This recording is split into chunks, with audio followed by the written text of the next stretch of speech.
chicken fans. I'm out here with the broilers, enjoying their last few days out on pasture. They're about 8 weeks old, coming up on 8 weeks old, so they are ready. We'll be processing them in a few days. I just dumped some food and fresh water, so they're all gathered inside, but as you can see, the door is open, and we do see them wandering outside in the enclosure in the mornings and in the evenings when it's cooler. In the heat of the day, they tend to stay inside in the shade. And also we have a box fan that we've discovered is really the key to keeping these guys healthy in the middle of July, end of July, into August.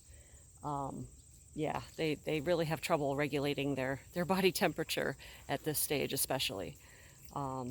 So yeah, not too much to say about the birds, just that they've grown beautifully, and you know, they've for the most part been pretty healthy, and yeah, enjoying their lives, their short lives on pasture.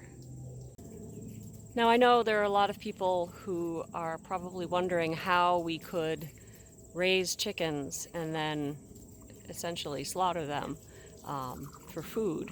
And my response is, I feel a responsibility that if I'm going to eat meat, I need to understand how my meat was raised and make sure that the meat that I do eat was raised in the best way possible, and also slaughtered in the most humane way possible, quickly and with minimal pain and stress especially.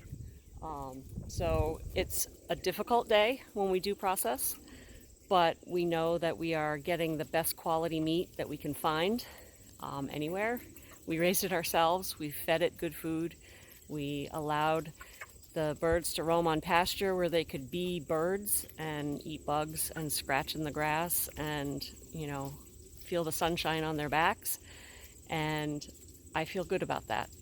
And we source our other meat that we eat, beef and bison, from local farms that also have their animals on pasture, and you know, take good care of them. They're not in conventional confinement operations.